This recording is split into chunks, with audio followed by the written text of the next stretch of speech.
Discuss करा है हमने एक इम्पॉर्टेंट अपडेट जो कि रिफंड से रिलेटेड है। क्वेश्चन ये उठता है कि हमारा एक नोटिफिकेशन आई थी 31 मार्च 2020 को, जो कि बोलती थी कि आईटीसी का रिफंड सिर्फ तभी मिलेगा जब हमारा इनवॉइस जीएसटी और 2A के अंदर रिफ्लेक्ट हो रहा है। तो अब बहुत सारे ऐसे आरसीएम के इनवॉइसेस थे, ठीक, या फिर हमारे इम्पोर्ट्स के इनवॉइसेस थे जो कि अगर हमारे जीएसटी टीआर 2A पे नहीं रिफ्लेक्ट हो रहे थे तो लोगों को दिक्कत हो रही थी कि भाई अब हम इसका रिफंड जो है वो कैसे लें।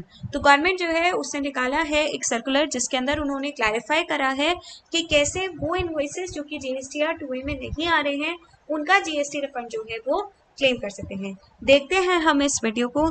फ्रेंड्स, इस वीडियो को एक्सप्लेन करने से पहले मैं आपको समझाना चाहूँगी हमारा सर्कुलर नंबर 135 जो कि आया था 31 मार्च 2020 को।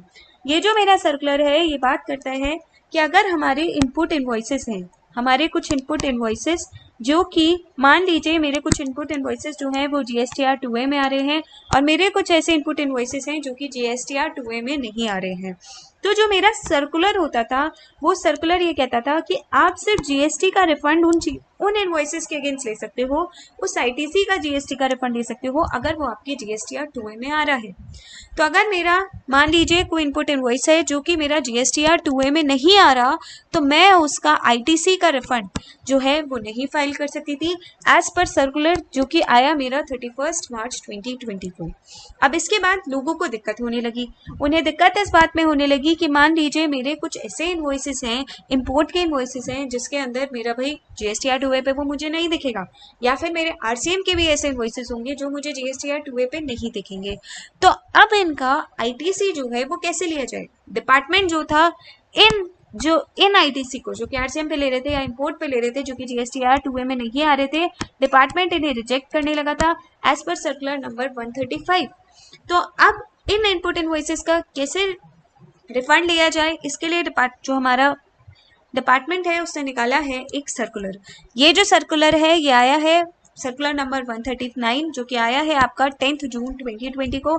इस सर्कुलर के अंदर उन्होंने बोला कि हमने क्लैरिफिकेशन करी है रिफंड रिलेटेड इश्यूज जो हैं उससे रिलेटेड।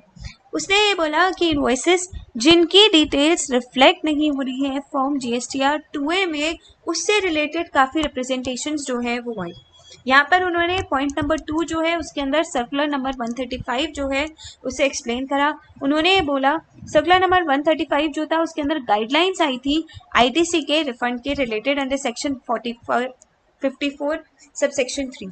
उन गाइडलाइंस के अंदर उन्होंने ये बोला था कि जहां पर रिफंड जो है एक्यूमुलेटेड आईटीसी का है उसे रिस्ट्रिक्ट कर दिया जाएगा to the ITC of those invoices जिनकी डिटेल्स जो हैं अपलोड करी हैं सप्लायर ने फॉर्म जीएसटीआर 1 में और रिफ्लेक्ट हो रही हैं जीएसटीआर 2A में।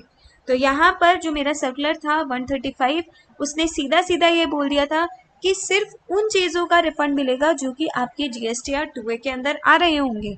और इस चीज़ को उन्होंने ये चेंज भी करा था। उन्होंने ये बोला था कि जो हमारा पहले सर्कुलर आया था सर्कुलर 18 नवंबर 2019 को, जिसे हम बोलते हैं एक रिफंड का मास्टर सर्कुलर, ये चीज़ उसके अंदर भी चेंज कर दी गई थी कि भाई सिर्फ आईटीसी उन इनवॉइसेस का मिलेगा जो जीएसटीआर 2A के अंदर आ रहे होंगे। तो अब क्या हुआ, लोगों को दिक्कत होने लगी। पॉइंट नंबर 3.1 ये बताता है कि रिप्रेजेंटेशंस रिप्रेजेंट हुई क्योंकि जो डिपार्टमेंट था वो रिजेक्ट करने लगा रिफंड किन चीज़ों का, इंपोर्ट्स का, आईएसडी का, आरसीएम का, क्योंकि इनके इनवॉइसेस आपके जीएसटीआर 2A के अंदर रिफ्लेक्ट नहीं हो रहे थे। तो भाई डिपार्टमेंट जो है वो डिपार्टमेंट रिजेक्ट करेगा ही एज पर द सर्कुलर, क्योंकि इनके इनवॉइसेस जीएसटीआर 2A में रिफ्लेक्ट नहीं हो रहे थे। तो अब इस कॉन्टेक्स्ट में जो हमारा गवर्नमेंट है उसने ये बोला कि before the issuance of circular number 135 31 मार्च 2020 हो क्या रहा था, रिफंड जो है वो ग्रांट कर रहा जा रहा था even in respect of the invoices जो कि जीएसटीआर 2A में नहीं आ रहे थे। तो यहाँ पर पहले क्या होता था, जब 31 मार्च 2020 से पहले हमें रिफंड मिल जाता था अगर मेरे इनवॉइसेस जीएसटीआर 2A में नहीं आ रहे होते थे, पर इसके अंदर कंडीशन ये होती थी कि मुझे इनवॉइस जो है उसकी कॉपी को सबमिट करना होता था।